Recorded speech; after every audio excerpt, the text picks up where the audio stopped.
Hello everyone. हम लोगों ने लास्ट क्लास में आईसीडीआर रेगुलेशन 2018 स्टार्ट किया था। आईसीडीआर रेगुलेशन 2018 आपको याद होगा ना। इसमें हमने पढ़ा था कि आईसीडीआर में सबसे पहले हमने टर्म्स पढ़े थे कि इन्वेस्टर्स कौन कौन से टाइप के होते हैं। राइट, 3 टाइप के इन्वेस्टर पढ़े थे हम लोगों ने। कौन कौन से? RII, NII and QIBs। Got it. Then उसके बाद हमने बात की थी ऑफर डॉक्यूमेंट की, जिसमें हमने डिफरेंट डिफरेंट काइंड्स के ऑफर डॉक्यूमेंट पढ़े थे। चलिए आज से हम लोग आईसीडीआर रेगुलेशन जो है वो स्टार्ट करने जा रहे हैं। तो आईसीडीआर रेगुलेशन में सबसे पहले हम ये देखेंगे कि कौन कौन सी एंटिटीज एलिजिबल है, कौन सी नहीं है, और यहाँ पे कौन कौन से टाइप के इशुएंस कवर किए गए हैं आईसीडीआर के अंदर। ये सब बातें हम 1 बाय 1 पढ़ेंगे। तो सबसे पहले हम बात करेंगे कि आईसीडीआर रेगुलेशन कौन कौन से इशुएंस पे एप्लीकेबल होती है। तो स्टार्ट करें, लेट्स सी। तो फर्स्ट ऑफ ऑल हमारे पास है आईसीडीआर रेगुलेशन 2018 में एप्लीकेबिलिटी ऑफ आईसीडीआर 2018। तो हम किसकी बात कर रहे हैं? एप्लीकेबिलिटी की बात कर रहे हैं। ठीक है, तो कौन कौन से इशुएंस में आईसीडीआर आपको फॉलो करना पड़ेगा। Being a company secretary of course आपको पता होना चाहिए कि आप कंपनी सेक्रेटरी है भाई। कंपनी ये इशू लेके आ रही है तो आपको देखना पड़ेगा लिस्टेड कंपनी है, अनलिस्टेड कंपनी है, कैसी कंपनी है, कौन से रेगुलेशन फॉलो करना है। तो ऑफ कोर्स ये हमें सीखना पड़ेगा। तो लेट्स सी। तो सबसे पहले यहाँ पे बात हो रही है public issue. Public issue it means company unknown uncertain people को अलॉटमेंट करेगी, जहां पे कोई लिमिट नहीं है कि कितने लोगों को अलॉटमेंट किया जाएगा। यहाँ पे अनलिमिटेड लोगों का अलॉटमेंट किया जा सकता है। तो पब्लिक इशू में क्या होता है? अनसर्टेन अनसर्टेन होते हैं पीपल अनसर्टेन होते हैं, और साथ ही उनका नंबर जो होता है ना, नंबर वो भी अनसर्टेन होता है। कितने भी लोगों को अलॉटमेंट हो सकता है, 1 लाख 2 लाख 5 लाख, कितने भी लोगों को अलॉटमेंट किया जा सकता है। Got it. चलिए आगे बढ़ते हैं। दूसरा होता है राइट इशू। राइट इशू आप लोग जानते हैं, एग्जिस्टिंग मेंबर्स को अगर आप फर्दर इशू करते हैं तो पहला ऑप्शन एग्जिस्टिंग मेंबर्स को देते हैं, तो that is known as right issue. तो अगर लिस्टेड कंपनी है और राइट इशू लेके आ रही है तो आईसीडीआर रेगुलेशन फॉलो करना पड़ेगा। तो राइट इशू किसके लिए होता है? एग्जिस्टिंग मेंबर्स के लिए होता है। किसके लिए होता है? एग्जिस्टिंग मेंबर्स के लिए होता है। Got it. चलिए नेक्स्ट टाइप का इशुएंस कौन सा है? Bonus issue. ये भी हम जानते हैं, free of cost company existing members को शेयर अलॉट कर रही है। तो अगर लिस्टेड कंपनी है, free of cost share allot कर रही है, तो अगेन इस पे आईसीडीआर एप्लीकेबल होगा। तो यहाँ पे क्या हो रहा है? फ्री शेयर्स इशू किए जा रहे हैं एग्जिस्टिंग मेंबर्स को, तो वो क्या हो गया हमारा? यहाँ पे बोनस इशू हो गया। देन उसके बाद नेक्स्ट कहानी है preferential issue. Now what is this preferential issue? देखिए प्रेफरेंशियल इशू का मतलब है कुछ सेलेक्टेड नोन पर्संस को अलॉटमेंट करना। यहाँ पे हम अननोन अनसर्टेन लोगों को अलॉटमेंट नहीं कर रहे हैं। जैसे पब्लिक इशू में तो हम अनसर्टेन लोगों को अलॉटमेंट कर रहे थे। अगर कंपनी लिस्टेड है और लिस्टेड कंपनी कुछ सर्टेन लोगों को शेयर्स अलॉट करेगी तो प्रेफरेंशियल इशू में फॉल करेगा। तो यहाँ पे क्या है? सर्टेन नोन पर्संस को अलॉटमेंट किया जा रहा है। Got it. देन उसके बाद हम बात कर रहे हैं QIP, qualified institutional placement. Qualified institutional placement basically ये जो अलॉटमेंट होता है ये QIBs का अलॉटमेंट होता है। तो जब क्वालिफाइड इंस्टीट्यूशनल बायर्स, जो हमने इन्वेस्टर्स की बात की थी ना, तो QIBs को अगर अलॉट करना है कुछ स्पेशल पर्पसेस के लिए, तो वहां पे जो अलॉटमेंट होता है वो QIP होता है, qualified institutional placement. And then उसके बाद यहाँ पे IDR, that is what Indian depository receipt. जैसे ADR GDR होते हैं। जैसे मान लीजिए आज कोई भी इंडियन कंपनी फॉरेन इन्वेस्टर से अगर शेयर रेज करना चाहती है तो वो इशू करती है ADR GDR। ऐसे ही अगर कोई फॉरेन कंपनी इंडियन इन्वेस्टर से अगर पैसा रेज करना चाहती है तो उसको इंडिया का आईसीडीआर फॉलो करना पड़ेगा। तो इट मीन्स उसको IDR रेगुलेशन फॉलो करनी पड़ेगी। तो इट मीन्स ये जो हम पूरा आईसीडीआर पढ़ने वाले हैं उसकी एप्लीकेबिलिटी पब्लिक इशुएंस पे आती है, राइट इशू पे आती है, बोनस इशू पे आती है, प्रेफरेंशियल इशू पे आती है, हमारे ADR पे IDR पे आती है, और QIPs पे आती है। तो इन सब के इशुएंस के लिए आपको ICDR 2018 फॉलो करना पड़ता है। लेकिन सबके लिए सेम रेगुलेशन नहीं है बच्चों, सबके लिए डिफरेंट डिफरेंट रेगुलेशन है। पब्लिक इशू के लिए अलग, राइट इशू के लिए अलग, बोनस के लिए अलग, सबके लिए अलग अलग रेगुलेशंस कवर की गई हैं। Got it? अब पब्लिक इशूएंस को भी फर्दर सेग्रीगेट किया गया है। तो कौन कौन सी कैटेगरीज हैं? Let's see. IPO, IPO means company क्या है? अनलिस्टेड। अभी कंपनी क्या है? अनलिस्टेड। पहली बार, first time company public issuance लेके आना चाह रही है, उसको बोलते हैं IPO, initial public offer. Initial public offer क्या बोलते हैं इसको? Initial public offer. कौन सी कंपनी लाएगी? ऑफ कोर्स अनलिस्टेड कंपनी है, क्योंकि पहली बार इशू ला रही हो। अब कई बच्चे ना कंफ्यूज हो जाते हैं कि आईपीओ का मतलब है आज तक कंपनी के पास कैपिटल ही नहीं थी और अभी पहली बार कैपिटल आई है। नो, ये कतई मतलब नहीं है। कंपनी के पास कैपिटल थी, बहुत सारी कैपिटल थी, और कंपनी अभी तक अनलिस्टेड फॉर्मेट में है। कंपनी बिजनेस कर रही है अपना, पब्लिक कंपनी है, कई साल हो गए, मान लो 5 साल 10 साल 15 साल हो गए उस कंपनी को वर्किंग करते हुए। अब कंपनी ने गुडविल अच्छी से सेटअप कर ली है। अब कंपनी को लगता है कि लोग उसके शेयर्स को सब्सक्राइब करने में इंटरेस्टेड होंगे, तो अब कंपनी पब्लिक इशू लेके आ रही है। जब पहली बार पब्लिक इशू लाएगी, जब पहली बार पब्लिक इशू लाएगी, then it will be known as IPO. ये मत समझ लेना कि कंपनी पहली बार कैपिटल इशू कर रही है। नो, कैपिटल तो पहले से थी कंपनी के पास, लेकिन पब्लिक को पहली बार इशू कर रही है। इसीलिए ये कंपनी कौन सी कंपनी है? अनलिस्टेड है। कौन सी कंपनी है? अनलिस्टेड है, क्योंकि अब तक कंपनी पब्लिक इशूएंस लाई ही नहीं थी, तो लिस्टिंग की कोई जरूरत ही नहीं थी। तो ये कौन सी कंपनी लाती है? अनलिस्टेड कंपनी लाती है। ठीक है। अच्छा, फर्स्ट टाइम क्या हो रहा है यहाँ पे? पब्लिक अलॉटमेंट होता है। अच्छा, ऐसे ही यहाँ पे एक और चीज होती है, that is called FPO, further public offer. Further public offer. अच्छा, एक बात बताओ, जब कंपनी आईपीओ लाई थी तो कंपनी थी अनलिस्टेड, जब पब्लिक इशू लाई तो कंपनी हो गई लिस्टेड। अब लिस्टेड हो गई है, तो अब जब भी फर्दर इशू लाएगी तो ये कौन सी कंपनी होगी? लिस्टेड कंपनी होगी। ऑफ कोर्स कौन सी कंपनी होगी? लिस्टेड कंपनी होगी। तो ये क्या होता है? Further public offer.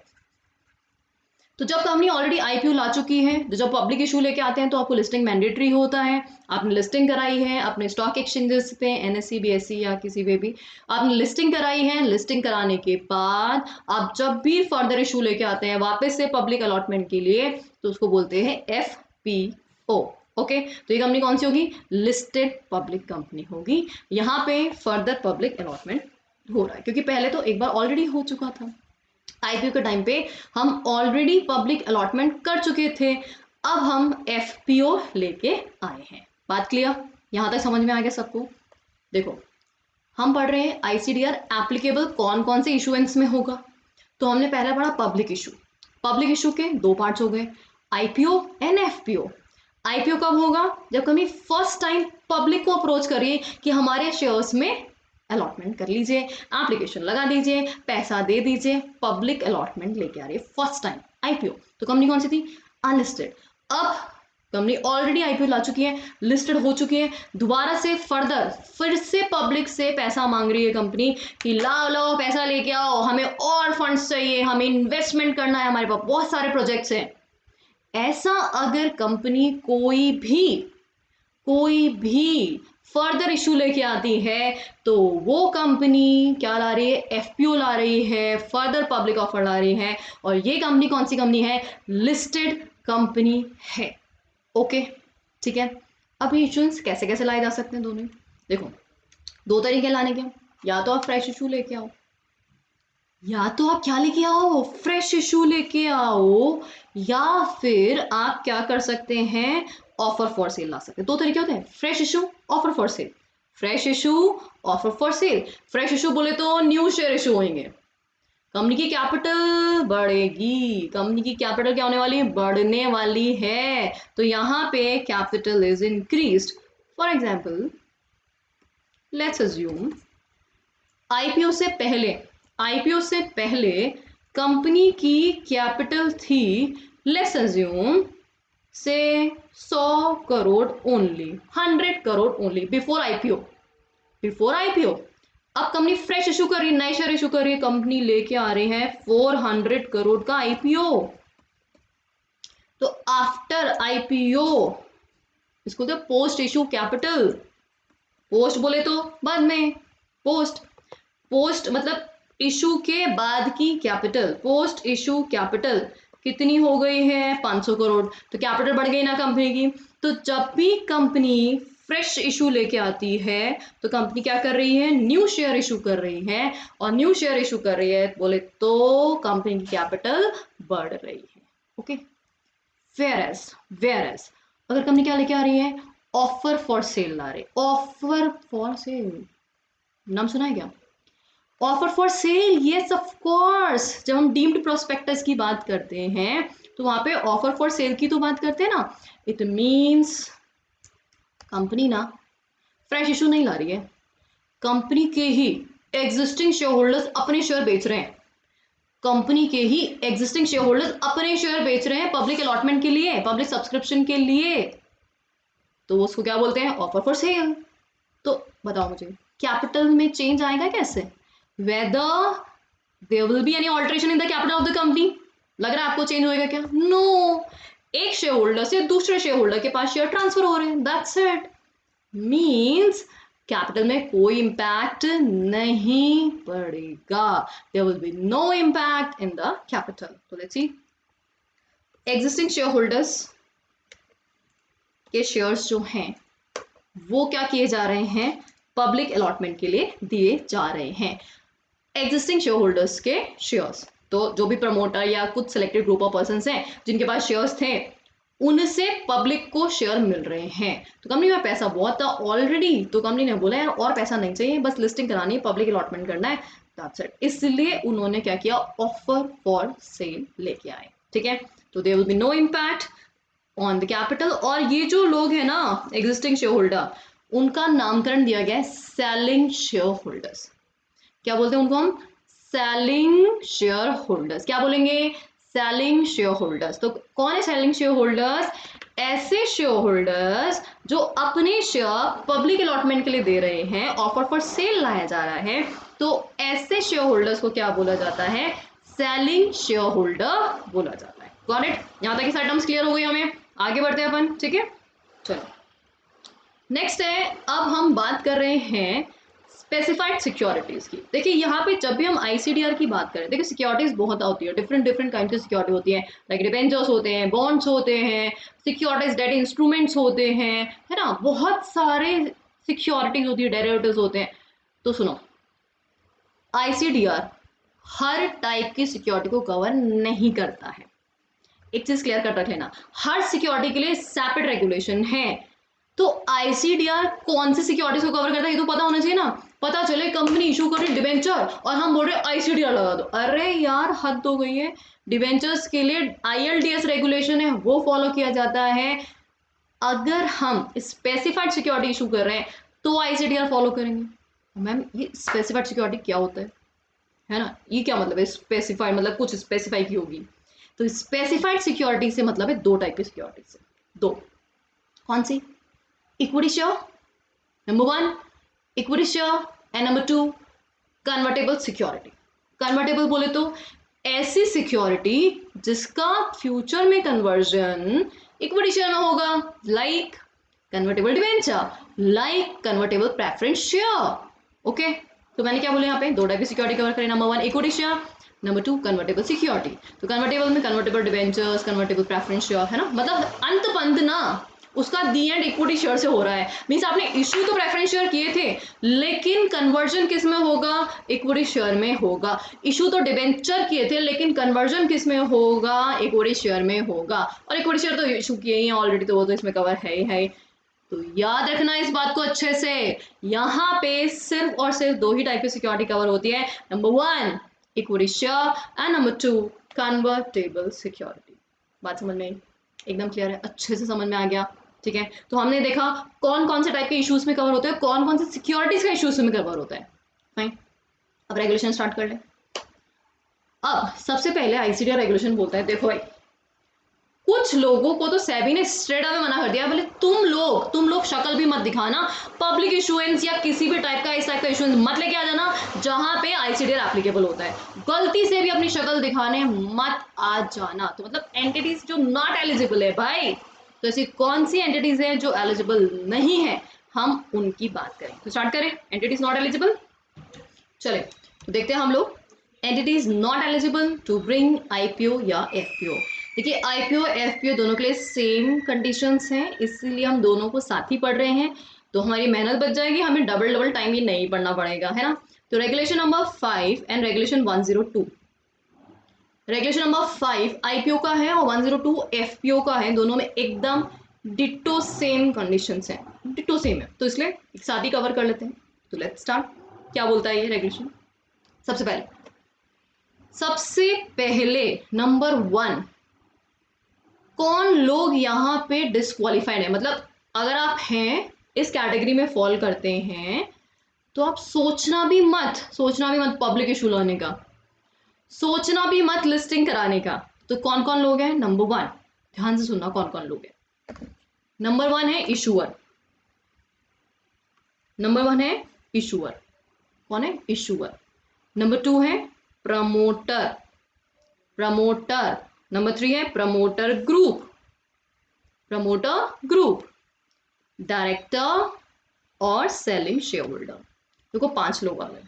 इशूअर कौन होता है, जो इशू लेके आ रहा है वो खुद या उसका प्रमोटर या प्रमोटर ग्रुप के लोग, है ना, प्रमोटर ग्रुप में लाइक उसके रिलेटिव्स वगैरह या अदरवाइज जो भी सिस्टर कंसर्न्स हैं वो, या फिर उनके कौन होंगे, director, director, selling share holders, है ना, सेलिंग शेयर होल्डर्स।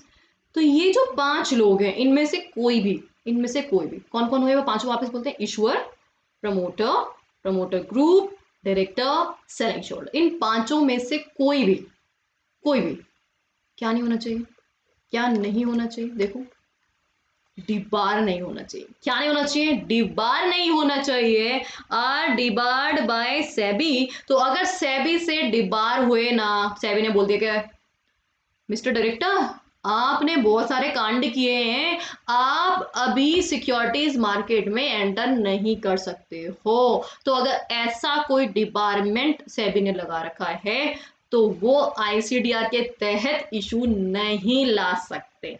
जैसे फॉर एग्जांपल समझना, एक केस लेते हैं, mister A, mister A he is the promoter of A limited, mister A promoter of A limited. इस ए लिमिटेड में डायरेक्टर्स भी हैं, और डायरेक्टर कौन कौन है इसके, डायरेक्टर हैं एक्स वाई एंड जेड, ये 3 डायरेक्टर्स हैं, ओके।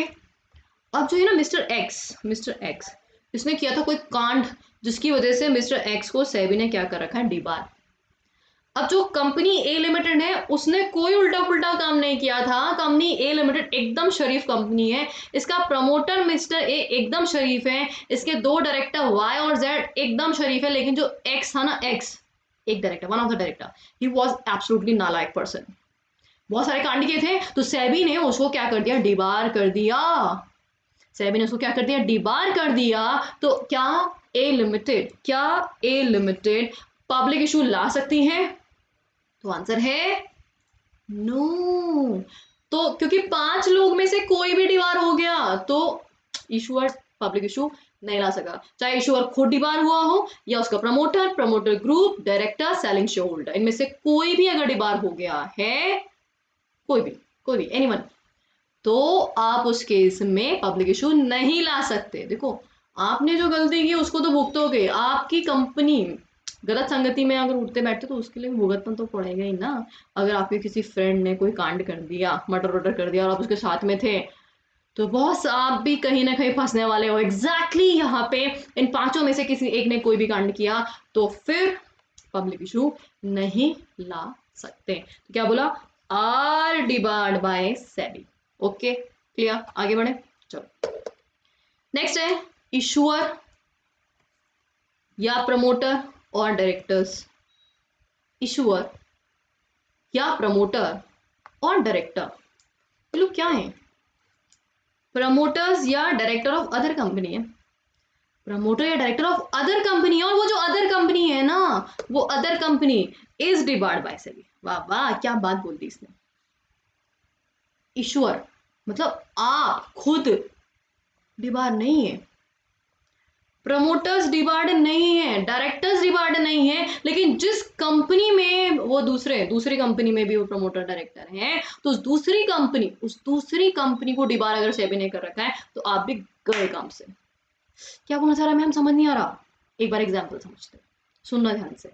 दो कंपनीज हैं, we are having two companies, one is A limited, one is B limited. Okay, we are having two companies, A limited and B limited. A limited एकदम शरीफ company है, कोई गड़बड़ नहीं है, कोई घोटाला नहीं है। ए लिमिटेड के प्रमोटर डायरेक्टर सब शरीफ हैं, प्रमोटर डायरेक्टर सब एकदम शरीफ हैं, कोई दिक्कत नहीं है। अच्छा, अब ये जो प्रमोटर एंड डायरेक्टर थे ना, ये दूसरी कंपनी के डायरेक्टर भी हो सकते हैं ना। अब मान लो ये डायरेक्टर का नाम है मिस्टर एक्स, मिस्टर एक्स, ये जो मिस्टर एक्स है ये बी लिमिटेड में भी डायरेक्टर है, यहाँ के भी डायरेक्टर है भाई, हो सकते हैं ना? ऑफ कोर्स हो सकता है, एक जना एक से ज्यादा कंपनी में डायरेक्टर हो सकता है। ये जो बी लिमिटेड है ना, बी लिमिटेड, ये बी लिमिटेड क्या है, डिबार है, बी लिमिटेड डिबार है, इसने कांड किया था। ये गंदी कंपनी है, बेकार कंपनी है, नालायक कंपनी है, एकदम बकवास कंपनी है। नॉन कंप्लायंसेस पे नॉन कंप्लायंसेस, सेबी को आ गया गुस्सा और सेबी ने उठा करके कर दिया इसको डिबार। सेबी ने बोला, एक कंपनी आंख उठा के भी मत देखना स्टॉक एक्सचेंज की तरफ, सोचना भी मत पब्लिक अलॉटमेंट के लिए, ऐसा सेबी ने बोल दिया।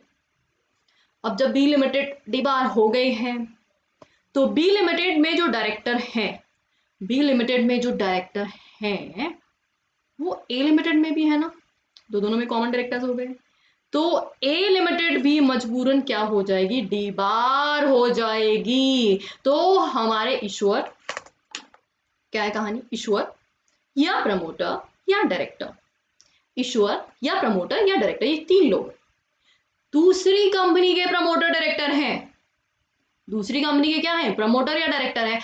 तो उस केस में अगर वो दूसरी कंपनी डिबार्ड है, तो ये तीन महान हस्तियां भी क्या हो जाएंगी, डिबार हो जाएंगी। क्या देखो, पहले केस में जो पॉइंट नंबर 1 हमने पढ़ा था उसमें ईश्वर खुद डिबार था, खुद, लेकिन सेकेंड पॉइंट में ईश्वर खुद डिबार नहीं है, जिस कंपनी का वो प्रमोटर डायरेक्टर है वो कंपनी डिबार है ना, ऐसा बोला इसने। ओके, गॉट इट, आगे बढ़े, तीसरी कंडीशन, लेट्स सी। अच्छा, अब इन दोनों में एक चीज याद रखना, डिबार्डमेंट इज ओवर, इज और आर लिखा है ना, प्रेजेंट टेंस होता है ये, प्रेजेंट टेंस मतलब प्रेजेंट में डिबार्मेंट, मान लीजिए डिबार्मेंट आज से 4 साल पहले हुआ था, वो ओवर हो चुका है, तो अब कोई दिक्कत है क्या, नहीं। जब डिबार्मेंट ओवर हो चुका है तो अब कोई दिक्कत नहीं है, अब वो इशुएंस ला सकते हैं। तो what it says, if debarment is over and on the date of draft of a document filing, तो अगर डिबार्मेंट ओवर हो चुका है तो फिर उस केस में ये प्रोविजन एप्लीकेबल नहीं होगा। तो मतलब डिबार्मेंट कब होना चाहिए, जिस दिन आप draft of a document SEBI को फाइल करेंगे उस दिन डिबार्मेंट नहीं होना चाहिए। अगर उस दिन डिबार्मेंट है तो आप डिस्क्वालीफाइड हो जाएंगे, आप एलिजिबल नहीं रहेंगे। ये बात क्लियर, समझ में आ गई एकदम अच्छे से, आगे बढ़े।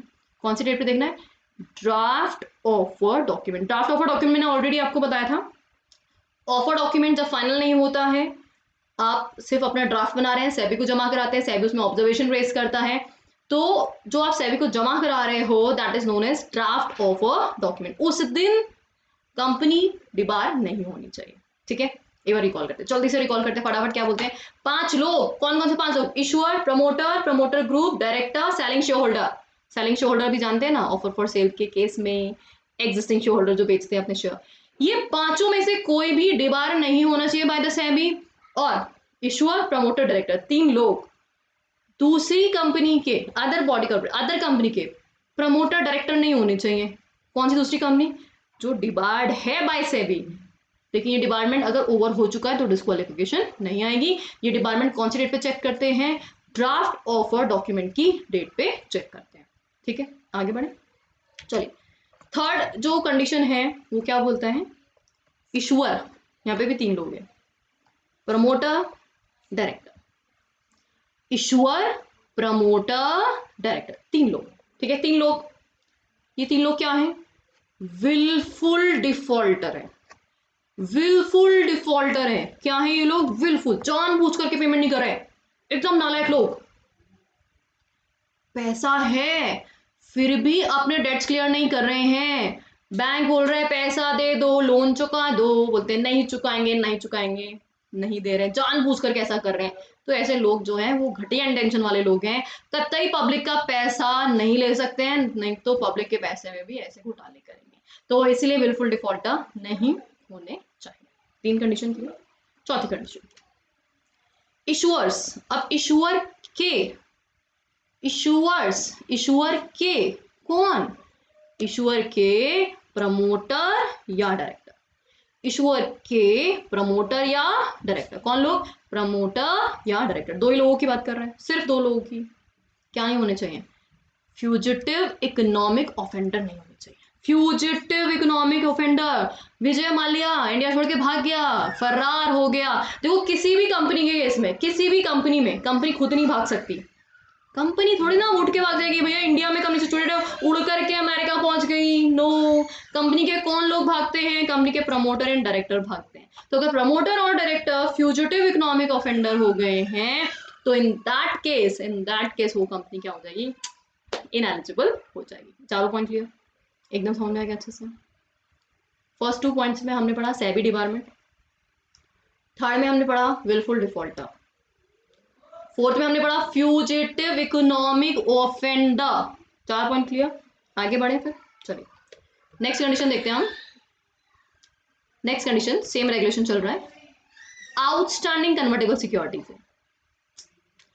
ऐसी कंपनी जिसमें क्या है? आउटस्टैंडिंग कन्वर्टेबल सिक्योरिटीज है। मतलब बोले तो, मतलब ऐसे सिक्योरिटी जिनका अभी कन्वर्जन होना बाकी है, अभी हुआ नहीं है।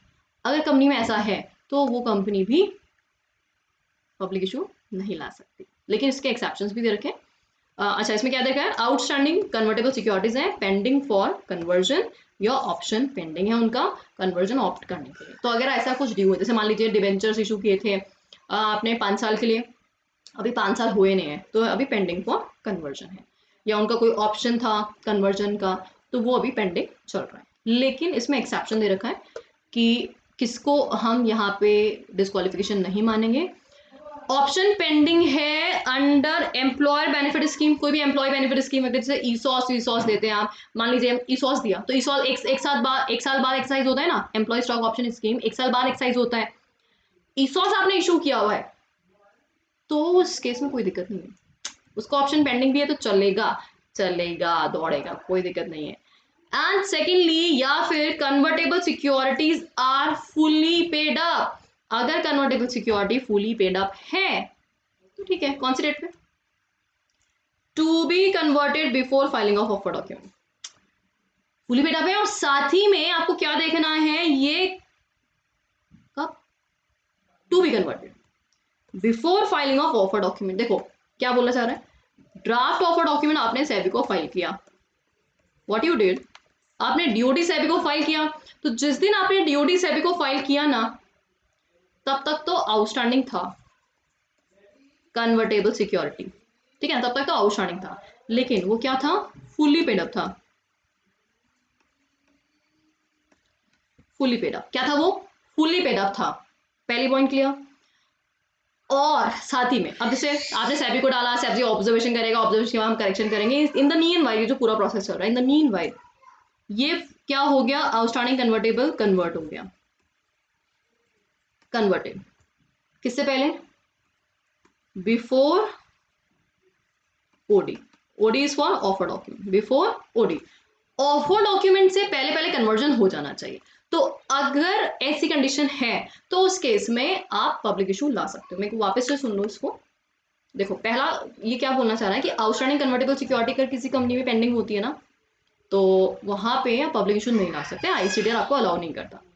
लेकिन इसके 2 एक्सेप्शनल केसेस है। अगर आपने ये आउटस्टैंडिंग ऑप्शंस जो हैं वो एम्प्लॉय बेनिफिट स्कीम के हैं तो चलेगा, चलेगा, दौड़ेगा, भागेगा, चलेगा, इट्स ओके। एक तो क्या हो गया? Employ benefit scheme, employ benefit scheme. दूसरा क्या है? एम्प्लॉय बेनिफिट स्कीम तो नहीं था, लेकिन वो फुली पेड अप है पहली कंडीशन, प्लस साथ में वो कन्वर्ट हो जाएगा ऑफर डॉक्यूमेंट से पहले। ये कंडीशन फुलफिल अगर हो जाती है तो फिर कोई दिक्कत नहीं, आप पब्लिक इशू ला सकते हो। ठीक है, तो ये 5 कंडीशंस हैं जो एलिजिबिलिटी के लिए आपको ध्यान देनी है।